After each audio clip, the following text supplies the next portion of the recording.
Voilà, bien, merci de nous retrouver pour cette petite séance sur l'écologie dans le cadre de cette semaine conviviale. Bien entendu, Saint-Jacques est un lieu propice pour réfléchir, pour vivre, pour méditer, pour avancer dans cette nouvelle compréhension du monde que certains portaient déjà depuis longtemps. Donc, ma collègue Cathy Leblanc de l'Université catholique de Lille et moi-même de l'Université catholique de Paris, nous allons essayer peut-être de vous faire rentrer de façon un petit peu originale, vous allez le voir, sur ces dimensions de l'écologie. Alors évidemment, il y a deux textes fondamentaux sur l'écologie du pape François. Bien sûr, sa première encyclique Laudato Si, qui a déjà maintenant quelques années, et puis le nouveau texte qui vient de nous parvenir il y a quelques semaines, Fratelli Tutti, plus sur la fraternité, mais si vous regardez bien ce texte, nous avons fait tous les deux d'ailleurs une conférence sur Fratelli Tutti, vous voyez que la dimension écologique est assez présente. Saint François, puisque c'est une encyclique sous le patronage de Saint François, est vraiment considéré comme un des patrons de l'écologie chrétienne. Alors, moi, ce que je voudrais simplement mettre un peu en place avec vous cet après-midi, c'est quelques repères sur la prise de conscience écologique, pour nous remettre un peu en perspective aussi cette question-là. Bon, peut-être pour certains d'entre vous, vous aviez plus l'habitude. Pour d'autres, c'est peut-être nouveau. Et c'est vrai que l'encyclique du pape a donné un coup vraiment d'accélérateur à cette question. Alors, si on essaie de prendre un peu de distance et de voir un peu comment les choses se sont posées, on peut dire qu'il y a une forme d'écologie qui est venue des milieux chrétiens, mais ce que je voudrais aussi, c'est qu'on se resensibilise ensemble à cette écologie qui n'est pas venue du tout des milieux chrétiens et qui porte aussi beaucoup de valeurs et de perspectives dans lesquelles nous pouvons aussi, bien entendu, nous situer. Alors, quelques petits mots d'abord pour introduire le sujet. Le terme écologie est emprunté au grec oikos. Et oikos, ça veut dire maison, habitat. Mais ce n'est qu'au XIXe siècle, en 1866, qu'un zoologiste, Haeckel, l'emploie dans un ouvrage qu'il publie l'année d'après. Donc c'est un terme récent, en fait, et qui va avoir un sens de plus en plus large. Bon, un dictionnaire qui s'appelle le dictionnaire de trésors de la langue française le définit comme une science qui étudie les relations entre les êtres vivants, donc les humains, les végétaux, les animaux, et le milieu organique ou inorganique. Voilà, donc c'est vraiment l'écologie, le souci du vivant. Mais dans un sens plus large, et là vraiment il y a une date importante qu'il faut prendre en compte les uns et les autres, c'est 1972, le Club de Rome, qui montre, c'est un grand rapport qui est fait, qui va avoir une importance énorme, un rapport qui s'appelle Les limites de la croissance. Ça porte vraiment une interpellation décisive pour l'ensemble de la société. Dans un moment, 1972, on croyait encore à la pleine croissance, au progrès, sans remise en cause véritable. Or, certains, dès 72, tirent la sonnette d'alarme. L'effort pratique, je cite le texte, visant à endiguer une menace de façon durable sur l'environnement, doit être pris en compte. Voilà, parce que certains perçoivent déjà des dégâts causés par l'évolution notamment industrielle. Et c'est ce moment aussi où certains se disent, mais nous sommes dans une seule terre et nous avons à la protéger. Alors les chrétiens vont être progressivement aussi marqués par cette dynamique. Au départ, ils sont peut-être aussi minoritaires, on va le voir dans la prise de conscience, mais il y a des raisons qui vont l'expliquer. En tout cas, s'il y a vraiment une instance, un lieu où l'écologie a été travaillée pour les chrétiens, ce sont les grands rassemblements œcuméniques. Voilà, l'écologie, c'est un bien commun de tous les chrétiens. protestants, catholiques, orthodoxes surtout, qui ont une vision cosmique, et chrétiens, catholiques, qui de leur côté ont voulu aussi participer à ce processus qu'on appelle justice, paix, sauvegarde de la création, avec un grand rassemblement œcuménique qui a lieu en 1989 à Bâle. Plus de 700 délégués y participent, et avec ce mouvement œcuménique va se mettre en place vraiment une recherche écologique de première importance. Donc, vous voyez, je situe ces deux points de repère. 1972 au niveau de la prise de conscience de la croissance mondiale, 1989 au niveau d'une prise de conscience chrétienne. Alors, vous me direz, bon, c'est vrai qu'on peut trouver aussi des développements tout de suite après le Concile Vatican II, mais il y a quand même une difficulté de développer une vision chrétienne de l'écologie. Et il y a même une crise qui a été pointée de façon assez forte dans les années 60, 1967. Là, c'est un article important traduit de l'anglais de quelqu'un qui s'appelait Lynn White, White comme blanc, White, les racines historiques et culturelles et religieuses de la crise écologique. Cet article va attaquer bille en tête les chrétiens pour dire, mais enfin, votre théologie de la création n'est pas tellement au point, et surtout, vous êtes dans une optique productiviste qui ne prend pas en charge suffisamment le respect de la création. Vous connaissez tous les premières paroles de la Genèse, croissez et multipliez. Bien, au nom de cette lecture de l'Écriture, on a parfois justifié un certain nombre de désordres écologiques. Alors voilà, donc je vais situer d'abord les perspectives non spécifiquement chrétiennes, et après j'essaierai de faire un peu de mise en place des perspectives plus spécifiquement chrétiennes.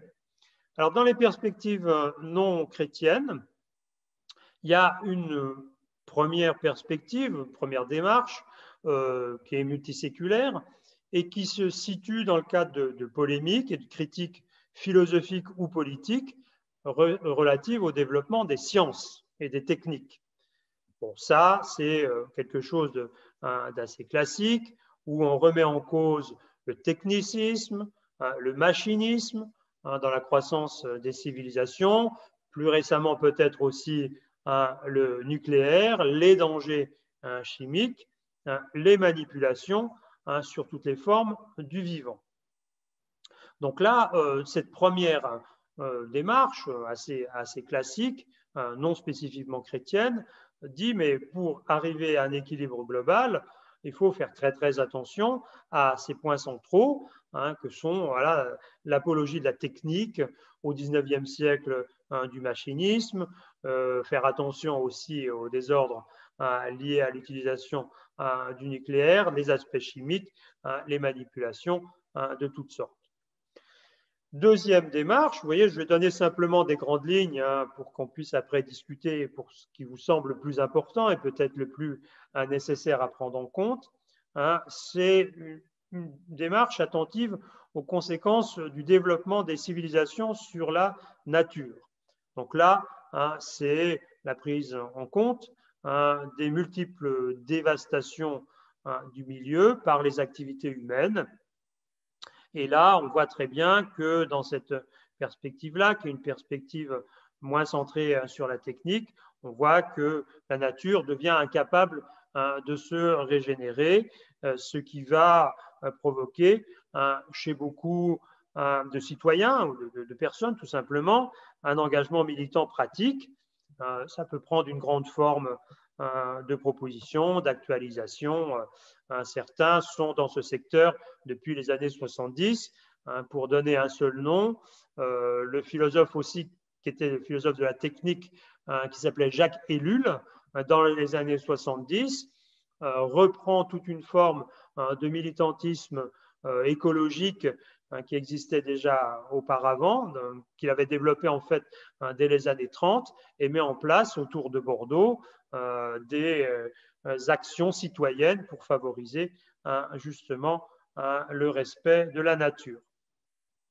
Une troisième démarche, j'avance, essaie d'élucider les origines du comportement de l'homme engagé dans le saccage de la terre. Et là, effectivement, c'est bien à ce stade que quelqu'un comme Lynn White, que j'ai cité, montre les effets et la responsabilité du christianisme dans la crise écologique. Alors plus précisément, Lynn White présente trois arguments.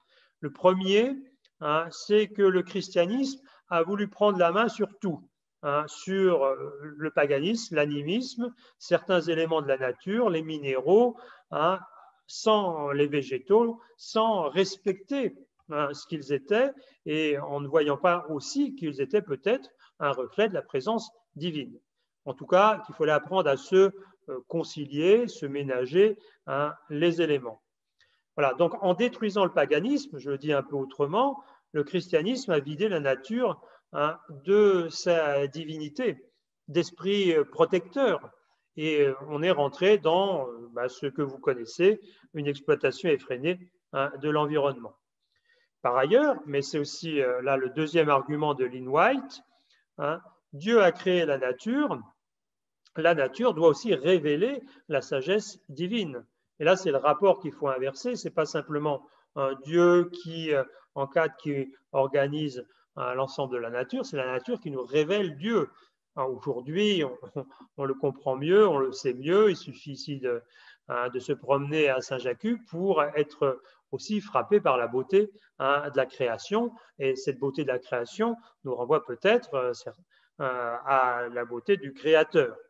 Vous voyez, donc c'est au début du XIIIe siècle, selon Lynn White, que en fait, on a voulu comprendre l'esprit de Dieu à travers sa création, mais ça n'a pas toujours fonctionné de façon aussi heureuse qu'on le souhaitait. Pourquoi? Parce que la technique a donné à l'homme des pouvoirs qui ont entraîné de nombreuses conséquences et des conséquences non maîtrisées. Alors c'est là que Lynn White attaque le plus, c'est son troisième argument, c'est que la Bible a placé l'homme au centre de la création et lui a donné le sentiment d'un monde créé pour lui, pour qu'il le domine. Or, ce n'est pas du tout cela qu'il faut lire à travers les premières pages de la Genèse. Pour le dire aussi un peu autrement, nous avons fait une lecture trop anthropocentrique de l'écriture. Et les fondements du malaise écologique viennent justement de cette perversion dans la lecture. Donc le malaise écologique, dit autrement, a des origines religieuses. Et là, bon, on a eu des exemples dans l'histoire du christianisme qui ont essayé de corriger ça. Je vous disais tout à l'heure Saint François d'Assise, mais en tout cas, ça n'a pas été un mouvement global. Voilà, donc vous voyez ce mouvement, ces démarches non spécifiquement chrétiennes ont été un aiguillon pour penser la relation différente à notre environnement. On pourrait avancer plus loin en disant que dans certaines cultures, dans certaines civilisations même, la terre est considérée comme la terre mère. Le synode sur l'Amazonie a donné droit aussi à ces expressions culturelles du rapport au monde. Dans certaines cultures, la Terre, c'est Gaïa. C'est un système qui régule par lui-même, même le terme système n'est pas très adapté, à son propre développement pour favoriser la vie. Et c'est évident que certains aujourd'hui s'emparent aussi de cette orientation, de ce courant pour dire ce qui se passe, la multiplication des épidémies est peut-être à considérer aussi comme une forme de régulation. Bon, là, je laisserai évidemment ce point à notre discussion, bien entendu. En tout cas, vous voyez qu'il y a eu là une modification de la compréhension même de l'humain à son environnement, disons ça comme ça, pour éviter qu'il soit ramené systématiquement au centre et qu'il a fallu aussi apprendre à gérer autrement. Alors maintenant, deuxième temps, du côté des références chrétiennes. Alors les références chrétiennes ont été effectivement parfois sujettes à caution. Je viens de le mentionner. Il y a tout ce qu'on appelle l'anthropocentrisme chrétien, qui place l'homme au centre de l'univers et où, c'est parfois les deux en même temps, au sommet de la création.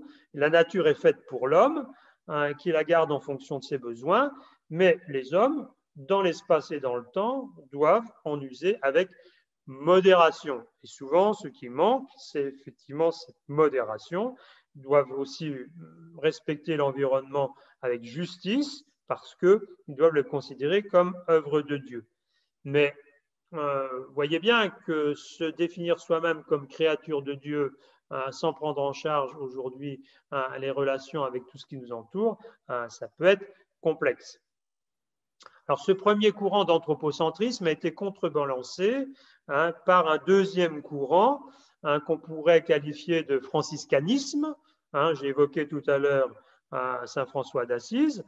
Là, c'est un regard plus spirituel, en fait, sur la création, qui fait découvrir une solidarité, une communion fraternelle qui englobe tous les êtres vivants, même le minéral. Vous connaissez le poème, le Cantique de la création de Saint François. Alors, évidemment, certains ont accusé ça, y compris dans les milieux chrétiens, d'être un panthéisme. Ce n'est pas du tout ça chez Saint François. C'est le fait que tout être, quelle qu'il soit sa nature, est en Dieu, orienté vers Dieu, a une vocation divine. À la limite, le premier des écologistes, c'est Saint Paul. Saint Paul. Et puis, on peut même remonter au psaume, parce que, évidemment, c'est tout le cosmos qui est appelé à être renouvelé, à avoir son salut fondé dans le Christ, qui récapitule, c'est bien le terme qu'emploie Saint Paul, en lui, tout l'univers. Donc, ça, c'est vraiment un des fondements de la théologie de la création actuelle, plus, à la limite, qu'un mouvement écologique, mais je pense que même ici, on en a connu à Saint-Jacques, des gens qui y sont venus. Je pense à Jean-Marie Pelt, je pense aussi à Jean Baster, voilà, qui ont été des figures marquantes. Il y a eu tout un colloque d'organiser il n'y a pas très longtemps, un hommage en tout cas à Jean-Marie Pelt, qui était vraiment un des familiers de l'abbaye.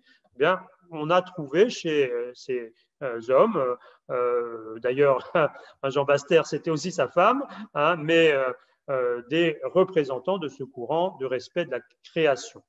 Voilà, ce courant que j'ai appelé le franciscanisme.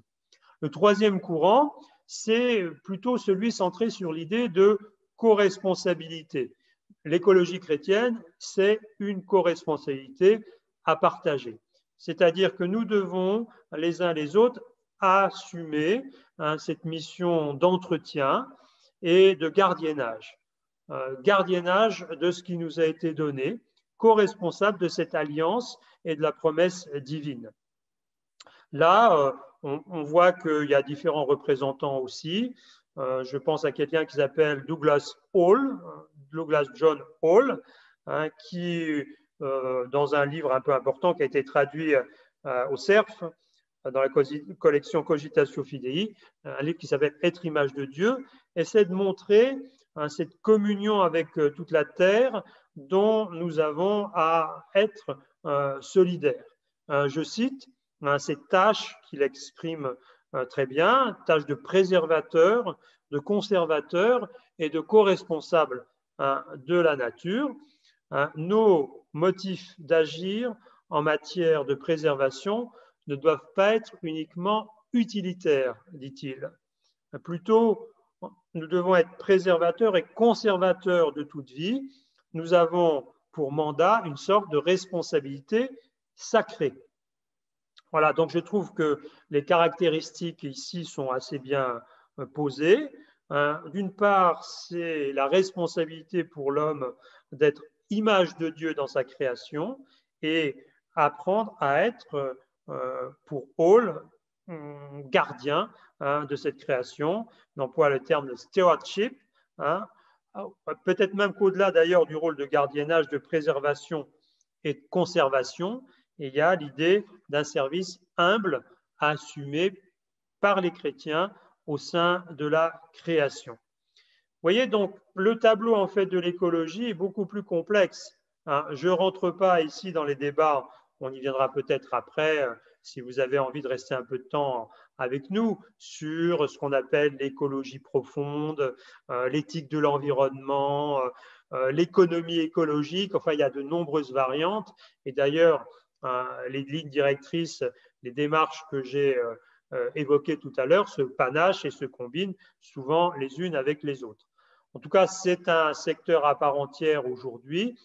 On aurait pu évoquer aussi d'autres figures, hein. Je pense à quelqu'un comme Teilhard de Chardin. Il m'est arrivé ici à Saint-Jacques-de-la-Mer de faire une messe sur le monde à Teilhard de Chardin, là sur la pointe de l'île, de la presqu'île. Bon, c'est évidemment magnifique. Et je pense qu'effectivement, la crise aujourd'hui nous oblige à repositionner notre place et à nous situer différemment dans la création. Voilà, donc c'est peut-être des choses que vous avez entreaperçues si vous avez eu le temps dans le petit lien qu'on vous a envoyé.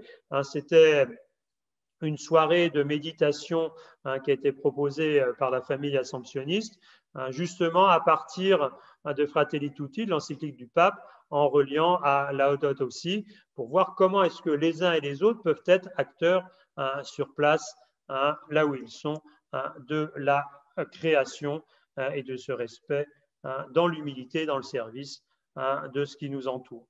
Voilà quelques aspects que je vais dégager, mais il y a bien d'autres approches et l'approche que Cathy va développer est peut-être aussi un peu originale. C'est une approche qui est marquée aussi par une forme de réflexion sur l'écologie. Je lui laisse la parole. Merci Jean-François.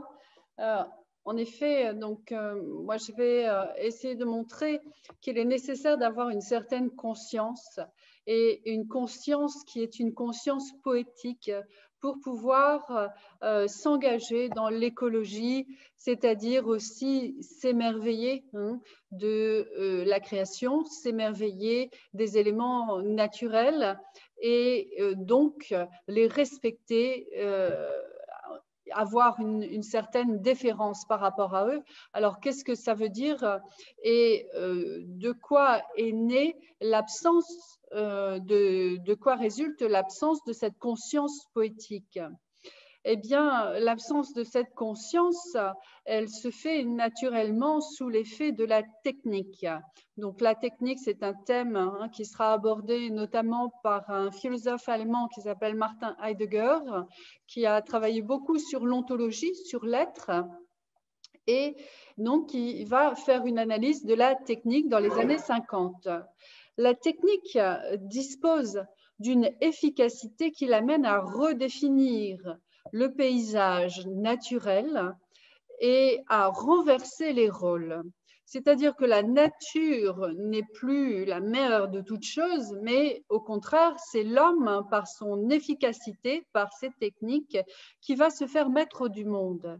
La technique, qui est un véritable mode de dévoilement, met en scène une dénaturation des éléments au point que la nature en est réduite à devenir un simple fond disponible dont on peut user à loisir.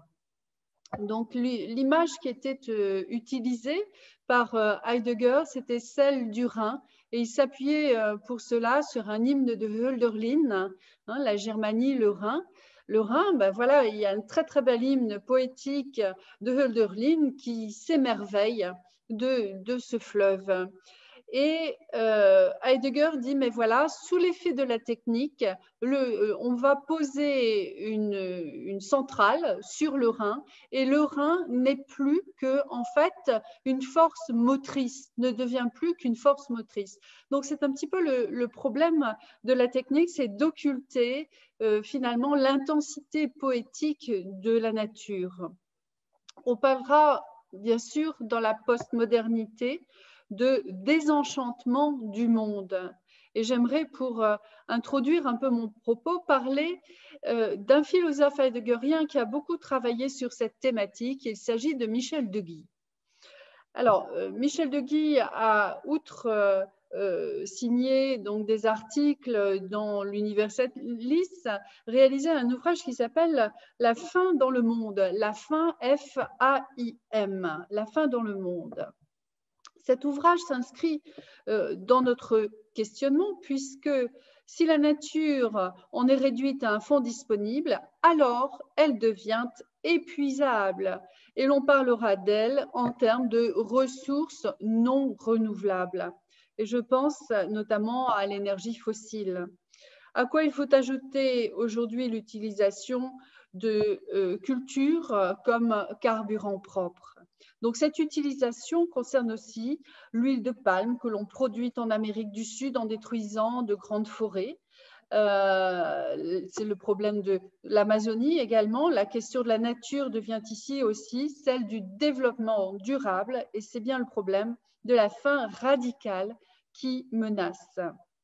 Donc cette expression de fin radicale est utilisée par Michel de Guy pour aller plus loin et il désigne la fin dans le monde. Alors, on n'est plus dans la fin du monde, mais la fin dans le monde, qui est une expression que chacun connaît depuis longtemps. Donc, penser la fin, F-I-N, dans le monde, c'est établir un lien entre le problème de la faim, F-A-I-M, et l'épuisabilité des ressources naturelles. C'est un titre à double entrée, sans faire de mauvais jeu de mots. Donc cet ouvrage de Michel de Guy dénonce principalement l'incohérence, l'absence de réflexion, de responsabilité surtout. Et cette question de la responsabilité, on pourrait en traiter de façon métaphysique puisqu'elle a tendance à s'effacer dans nos sociétés contemporaines derrière des logiciels, derrière une très grande organisation. Sans relâche, nous dit Michel de Guy, toutes les chaînes enjoignent aux téléspectateurs, c'est-à-dire à l'humanité, avec des sketchs publicitaires dont l'insanité magico-puérile réclame l'analyse, d'acheter des voitures en cet âge du tournant écologique, où la même humanité sait qu'il faut renoncer absolument et promptement au mode de vie américain. Donc, on a là vraiment un paradoxe. Plus tard, dans cet ouvrage, Michel de Guy va explorer le sens du mot écologie. Alors, comme l'a fait Jean-François, a rappelé que donc l'étymologie du mot écologie venait de oikos, hein, qui signifie le séjour, l'habitation. En composition dans économie, nous n'y prêtons plus guère attention. Augustin Berg a mis en circulation le beau néologisme d'écoumène, dit Michel de Guy. Il ne s'agit pas de la terre habitée, par différence avec celle qui ne l'est pas, mais de l'entièreté terrestre du monde des hommes. Si l'on garde en mémoire les pages de Heidegger touchant l'œuvre d'art, donc c'est précisément l'extrait que je vous ai cité à propos du Rhin, on pourrait disposer la question en ces termes, où en est le combat du monde et de la terre? En fait, il y a, selon Michel de Guy, un véritable combat qui se propose. Et il parlera, bien sûr, il emploiera le néologisme de géocide qu'il forme d'après le mot génocide, qui révèle un processus meurtrier de grande ampleur. Et quand on voit les crises, hein, l'ampleur de la crise sanitaire, mais aussi l'ampleur des différentes crises qui atteignent la nature, effectivement, nous éprouvons une certaine frayeur, hein, même frayeur que celle que l'on peut éprouver quand on entend le terme de génocide. Alors, la qualification d'écocide va être de plus en plus retenue au plan juridique. Il faut le savoir. Oui. Et donc, je ne vais pas rentrer dans les détails de cet ouvrage, mais je voudrais insister sur ce phénomène de désenchantement pour pouvoir imaginer peut-être ensemble comment renverser le phénomène. Alors, sans rapport poétique, le monde, en tant qu'il se représente comme nature, perd son sens pour être réduit à un fond disponible, Sans ce rapport poétique, eh bien, notre quotidienneté, je parlais ce matin de la quotidienneté, de l'art de vivre, eh bien, sans ce rapport poétique au monde, sans notre capacité d'émerveillement, sans le respect qu'elle suscite, notre quotidienneté perd sa plénitude. Alors, j'ai fait un petit montage que je voudrais vous montrer et partager. Je vais faire un partage d'écran et vous montrer un petit PowerPoint. Alors, le PowerPoint, il est, il faut le trouver. Voilà.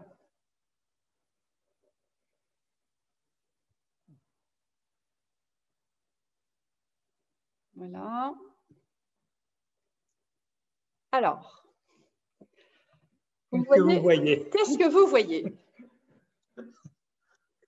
Eh bien, nous sommes dans le monde du conte. Nous sommes dans le conte de Cendrillon, après le désenchantement du monde, après tous les crimes dont l'homme s'est rendu coupable vis-à-vis de la nature. Eh bien, Cendrillon ne retrouve plus son monde.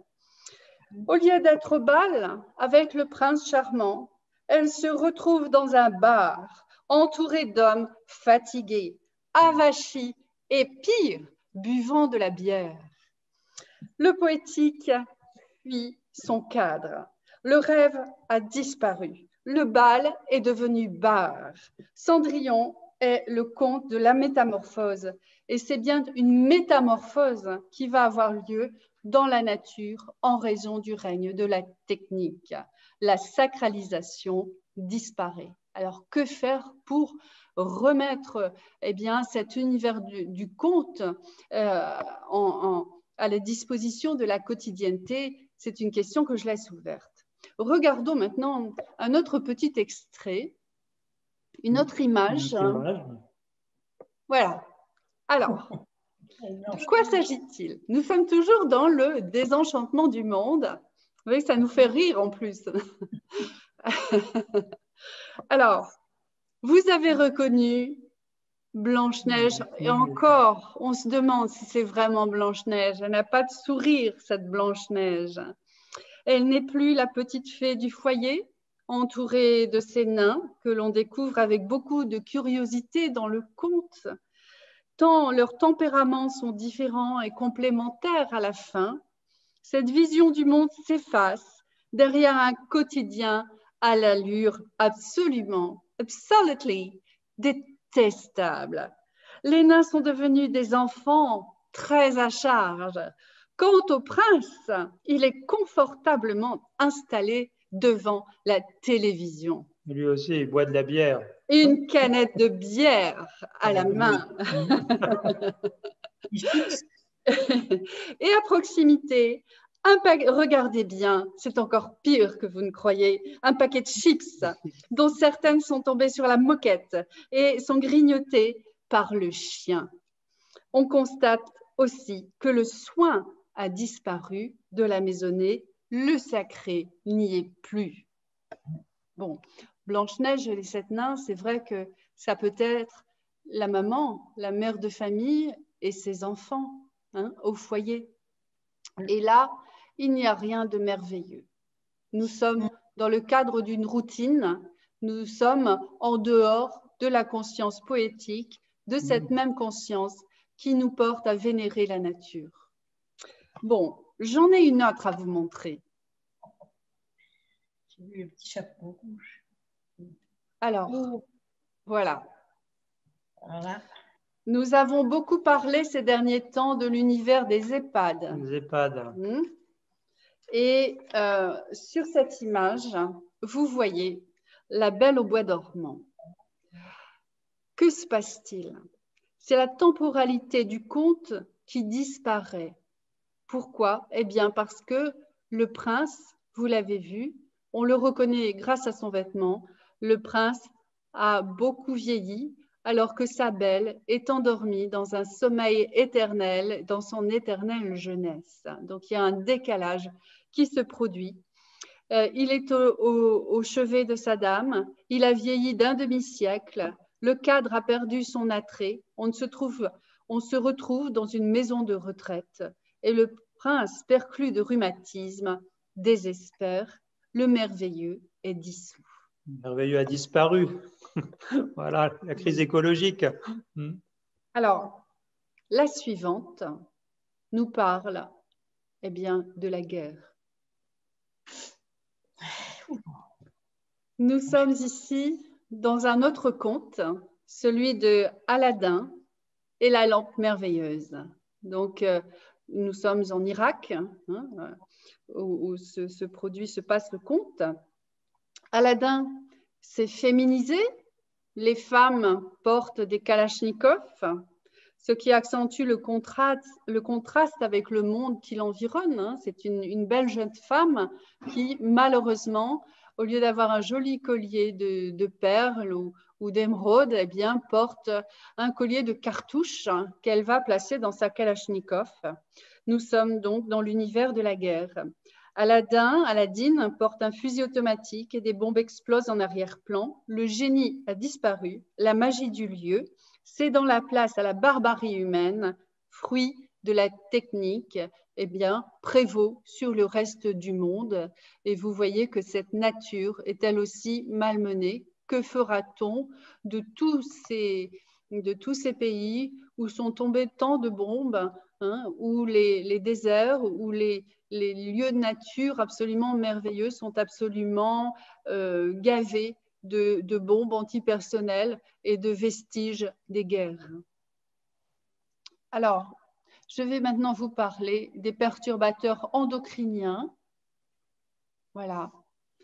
Avec le petit chaperon rouge, pauvre petit chaperon rouge de la société de consommation et de toutes sortes de produits chimiques qui remplacent eh bien, les bons produits naturels.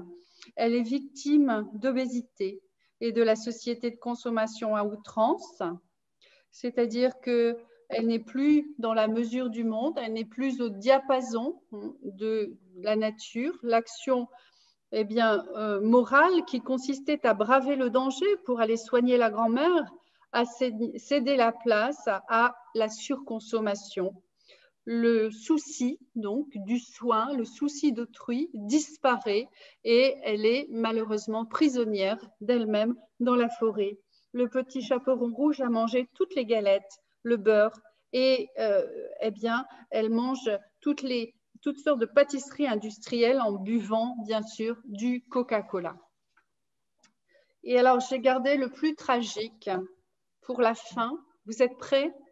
Attention, cette image est susceptible de créer de grands traumatismes. Je vais vous présenter maintenant la petite sirène.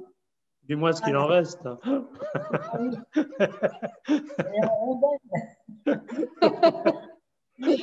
Dis-moi ce qu'il en reste, pauvre petite sirène. La magie du conte, le poétique, laisse la place à l'industrie alimentaire. Consommation toujours, la petite sirène arrive dans notre assiette, non plus pour être admirée, mais pour être avalée, comme le loup a avalé le petit chaperon rouge dans le conte. Bon, alors, tout ceci… C'est des sushis, c'est des sushis. Oui, Ce sont des sushis. Des sushis. Oui, oui. La pauvre petite sirène qui a été transformée en sushi. Alors, bon, ce sont des montages qui sont drôles, mais qui sont un peu tragiques aussi, puisqu'ils nous montrent bien, ils mettent en lumière le déplacement du poétique. La magie du conte est devenue manifestation de l'excès de consommation. On pousse les gens à consommer, à surconsommer la nature, qui n'est pas indéfiniment disponible. La magie, par suite, disparaît puisque nous ne sommes plus au diapason du monde. La beauté morale s'efface aussi puisque nous préférons consommer plutôt que de soigner. Bon, ce n'est pas une généralité, Il y a encore beaucoup de gens qui soignent, heureusement, mais voilà, il y a une incitation à l'excès. C'est pourquoi nous pouvons comprendre qu'il importe donc pour limiter toute cette consommation de revenir à une conscience véritable du monde et à considérer, à mettre un petit peu en jugement l'idée selon laquelle la nature devrait être sous domination de l'homme. Et la crise du Covid aujourd'hui, hein, c'est peut-être pas la première, ça n'est peut-être pas la dernière, eh bien, cette crise nous dit que la nature peut reprendre ses droits également et que nous devons finir par nous plier. Et il y avait hier sur Arte un très très beau documentaire, ou sur France 3, qui expliquait que eh bien, les récifs de corail, en l'absence de touristes, commencent à repousser. Hein, vous voyez que tout n'est pas perdu et que tout dépend aussi de notre comportement. Voilà. Moi, je ne fais pas faire un grand discours scientifique sur l'écologie, mais je voulais passer par ces images et par ce questionnement sur le rapport poétique, parce que ce rapport poétique, les contes que nous lisions quand nous étions enfants, ils servent aussi à garder notre émerveillement et notre respect pour la nature. Merci beaucoup de votre attention. Merci de votre attention. Donc, on va rétablir les micros hein, si vous le souhaitez pour un petit temps de discussion. Donc, vous avez vu ces deux présentations, une plus centrée sur l'expression artistique et la modalité aussi qu'elle traduit. Hein. Bon, les œuvres d'artistes, c'est aussi important hein, pour garder notre patrimoine d'humanité. Et puis, une expression plus marquée par la rationalité, le travail théologique, comme je l'ai pu le faire, pour vous dire aussi quelles étaient les recherches. Alors, bon, vous savez aussi qu'il y a un certain nombre de théories qui sont très à la mode. Hein. Il y a notamment ce qu'on appelle la collapsologie, hein, toutes ces théories de l'effondrement hein, qui sont relayées assez fortement par les médias, hein, qui ne sont pas forcément des théories très, très optimistes en disant que le monde tel qu'il est risque hein, des formes d'effondrement et qu'il faut s'y préparer, s'organiser. Bon, ça ne veut pas dire chacun rentre chez soi et puis on ne fait plus rien, mais ça veut dire qu'il faut mettre en place de nouvelles régulations dans le monde aujourd'hui. Voilà, donc il y a différentes possibilités, si vous voulez, d'intervenir. Ce qu'on va se donner, c'est peut-être un petit quart d'heure d'intervention, de questions, si vous le souhaitez. Hein, peut-être que Cathy, il y a une autre chose un peu à signaler ou sinon chacun peut prendre la parole hein, s'il le souhaite. Bon, je crois que la participation est libre. Vous pouvez remettre vos micros et puisque nous ne sommes pas très nombreux, nous pouvons discuter. Alors moi, oui, Isabelle. Quelque chose d'assez pratico-pratique, disons. C'est Jean-François, vous parliez de écocide. Oui. Et je crois il y a une chose sur laquelle on peut se pencher, en tout cas pour la France, disons, c'est le droit de l'environnement. Parce oui. que là, un outil qui, je pense, doit pouvoir jouer en faveur de la préservation, quoique c'est assez complexe. Il y a quelquefois pour avoir eu l'occasion de travailler dessus, des dispositifs, par exemple, sur la destruction des arbres ou non, qui sont contradictoires même dans le code de l'environnement. Voilà, c'était un aspect juridique. Oui, le droit de l'environnement est effectivement une base excellente aujourd'hui pour reprendre en charge. Bon, en France, on n'a pas été non plus complètement inconséquent. Hein. Par exemple, vous avez une loi littorale. Ici, si on a un si beau site à Saint-Jacques, c'est parce que la loi littorale a évité, pour faire simple, de tout bétonner. Hein. Donc, mais aujourd'hui, même le pape a réutilisé cette expression d'écocide en parlant de l'Amazonie, notre responsabilité globale vis-à-vis de ce qu'on appelle les communs, les biens premiers, l'eau, la terre sont engagés. Hein. Donc, et notre rapport aussi, notre perception des désastres de l'environnement est évidemment très, très différente. Vous prenez des cultures amazoniennes où l'eau est vraiment sacralisée, où le fleuve, quand on y rentre dedans avec une pirogue, on le respecte et on commence par demander pardon d'avoir à rentrer sur sa terre, évidemment, vous n'avez pas du tout le même rapport à l'environnement que chez nous, hein, c'est sûr. Mais je voudrais dire voilà, que les ressources du droit, hein, comme tu le dis Isabelle, sont vraiment aujourd'hui à solliciter. Plus d'ailleurs que l'environnement, hein, c'est l'écologie globale avec des grandes avancées qui sont encore, à mon sens, nécessaires. D'autres veulent bien prendre la parole. Hein. Allons-y si vous le souhaitez. Hein.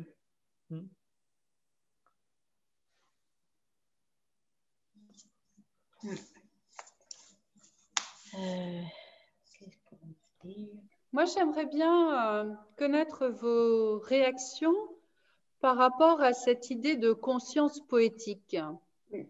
Bah justement, enfin, moi, je ne sais pas, vous m'entendez? Oui. Ce matin, vous avez justement parlé aussi de l'émerveillement du quotidien et je pense que, bah, je ne sais pas, moi je pense que dans ces dernières années, je dirais depuis que Internet a vraiment pris une place prépondérante, j'ai l'impression que c'est à partir de ce moment-là qu'on a mis en fin de compte notre quotidien est devenu quelque chose de peu important. Je ne sais pas comment dire. On se met sur Internet pour aller voir ce qui se passe à l'extérieur. Beaucoup trop de choses qu'évidemment, nous, on ne pourra jamais... on pourra jamais tout voir. Et du coup, j'ai toujours l'impression qu'on oublie de vivre, c'est-à-dire que tout d'un coup, même avec la télévision, c'est 8 heures ou je ne sais pas quoi, il faut mettre les informations. Et en fin de compte, j'ai l'impression qu'on ne se rend pas compte qu'on se met nous-mêmes involontairement des contraintes et qu'on gâche notre quotidien. Et que moi, j'ai l'impression, même dans une simple vie de tous les jours,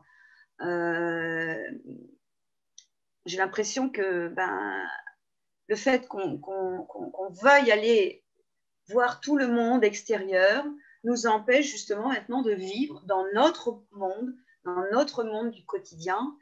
Et ça, c'est dommage parce que...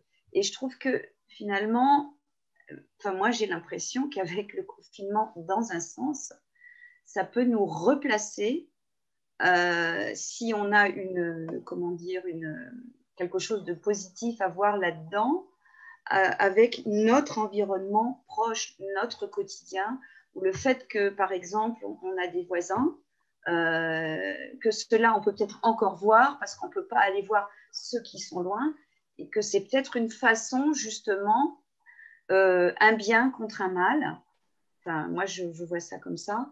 De reprendre conscience de ce qui nous entoure. Si vous avez un parc à côté de chez vous, un petit chemin où vous ne voulez jamais aller, mais finalement, même si c'est 500 mètres, tout d'un coup, vous allez aller sur votre petit chemin ou sur votre banc dans un parc, et chose que vous oubliez tous les jours. Et tout d'un coup, vous dire, tiens, j'ai ça qui est là et moi, je ne le vois jamais.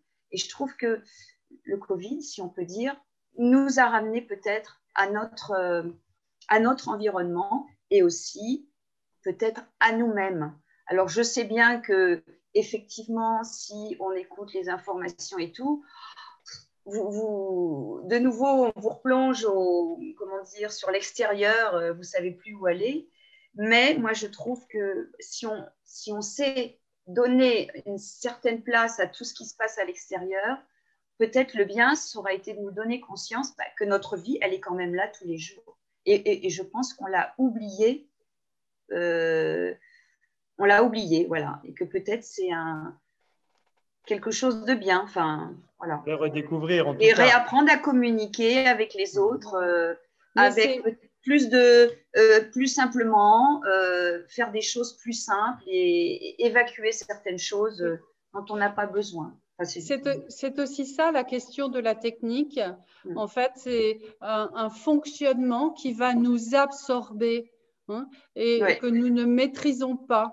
Et donc, nous sommes comme aliénés, comme tenus à distance de nous-mêmes et de l'essentiel. Ce que je voulais dire, c'est que ça nous demande un certain travail, un certain effort peut-être, justement de se détacher de la télé, de l'ordinateur, voilà. Et je rebondis sur ce qu'a dit Catherine. C'est vrai qu'avec le confinement qui était total, même pas dans les grandes villes, même pas pouvoir aller dans un parc, moi je longeais les grilles du parc pour contempler les arbres. et m'émerveiller quand même de ce printemps magnifique que nous avons eu.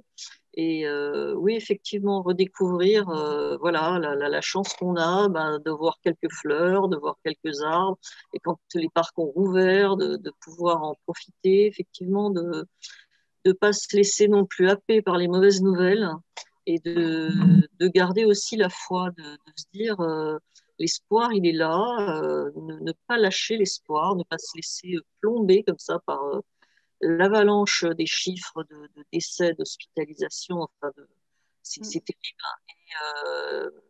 Et de garder la foi pour l'amélioration, hein, la vie qui gagne toujours. Et voilà, la foi en Dieu qui va nous aider de toute manière. Voilà, enfin, et s'émerveiller. Je trouve que c'est aussi un acte de foi, de s'émerveiller vraiment. Voilà, ça peut être un beau coucher de soleil, ça peut être voilà, et être en lien effectivement avec les gens. On s'est beaucoup plus croisé avec les voisins et plus parler, voilà, même si c'était minime, hein, mais bon, voilà, c'est une occasion, je dirais. Voilà, la période qu'on vit est peut-être une occasion de lâcher trop la technique, l'envahissement, et voilà, et de retrouver de la poésie dans le quotidien. Ben voilà, c'est juste pour compléter ce que disait si bien Catherine. Alors, sur la crise du Covid, les chiffres et puis toute la médiatisation, je vous recommande très vivement de lire un ouvrage écrit par un grand philosophe français contemporain qui s'appelle Jean-François Petit. Et le titre de l'ouvrage, c'est « Ils furent pris d'une grande frayeur ». Alors, je pourrais en parler si vous le souhaitez, mais ce n'est pas le lieu maintenant. Pendant le premier confinement, hein, j'ai tenu une chronique tous les jours sur le site de Saint-Méry et puis aussi pour les amis. Et il me semble effectivement qu'un certain nombre de choses nous étaient devenues invisibles. Hein, la proximité, la chaleur humaine, le souci de la quotidienneté. Tout à l'heure avec Cathy, on parlait de Goethe. Hein, et Goethe, Pierre Hadot l'avait beaucoup étudié en disant ce qui est important, c'est de ne pas oublier de vivre. N'oublie pas de vivre. Et ça, je pense qu'effectivement, bon, il faut qu'on soit capable, chacun de nous, de voir aussi ce qui s'est passé. Bon, les périodes plus anxiogènes et les périodes aussi plus heureuses, hein, de redécouvrir, enfin, voilà, où on redécouvre un environnement fondamental et on remet aussi un peu les choses en place. Et bon, je vous prie de croire que bon, ça faisait voilà, du 15 mars jusqu'au mois de mai, plus de 50 chroniques, une par jour, en essayant d'être un peu au diapason non seulement de ce qui nous était dit, mais de ce qui pouvait être vécu. Et là, je crois qu'on n'a pas encore totalement tiré les leçons de ce rééquilibrage. Et j'ai presque envie de dire que ce rééquilibrage était nécessaire parce que effectivement là les gens ont pris mieux conscience d'un certain nombre de questions fondamentales dans lesquelles nous sommes engagés, pour lesquelles notre avenir est lié. Mais ça ne veut pas dire non plus que, enfin, je veux dire, il ne faut pas oublier que quand même dans le contexte actuel, il y a beaucoup de gens qui ne peuvent pas non plus apprécier le quotidien, parce que ça aussi, il faut l'oublier. Bon, peut-être que nous tous, là autour, on a pu quand même apprécier le quotidien malgré différentes choses, et même plus que d'habitude. Mais il ne faut pas oublier qu'il y a des personnes non plus qui du coup, sont complètement isolés ou trop nombreux, et que le quotidien aussi les a aussi complètement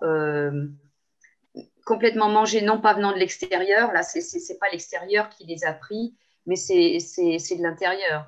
Et ça, pour aller contre ça, bon, c'est plus tellement vis-à-vis de l'écologie, mais ça, c'est un autre problème. Je parle pas que de la maladie, hein, bon, d'accord. Parce que quand vous êtes malade dans des conditions comme ça, c'est quelquefois difficile, mais aussi je parle par le fait que, par exemple, la concentration, le fait que les gens peut-être n'aient plus de travail, là, c'est un mal, mais là, qui vient de l'intérieur. Et ça pose un autre problème, mais ce n'est pas rapport Mais bon, ça peut poser un problème plus général, on va dire, par rapport au monde entier.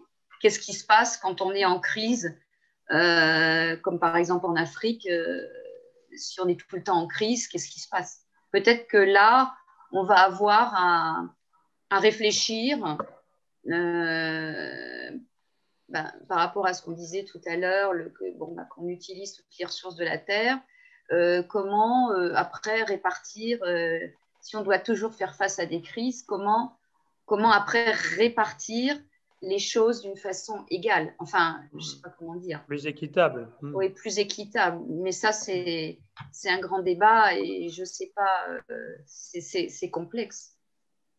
Je pense qu'il ne faut pas sous-estimer la force des choses, parce qu'en ce moment, par la force des choses, nous sommes contraints de ne pas nous déplacer beaucoup, de ne pas polluer beaucoup.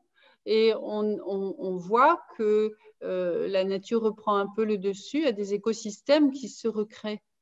Et ça, c'est déjà, ça doit susciter beaucoup d'espoir. Tout n'est pas perdu, hein. On n'est pas dans un pessimisme avancé. Je pense qu'on a une responsabilité, mais en ce moment, la force des choses prend le dessus et va dans le bon sens pour la nature parce qu'elle répare. C'est ça que nous avions aussi un peu oublié, c'est-à-dire cette capacité de résilience, elle n'est pas que humaine, elle est aussi liée à à la nature, à tout notre environnement. Enfin, et c'est des choses que l'on découvre de plus en plus.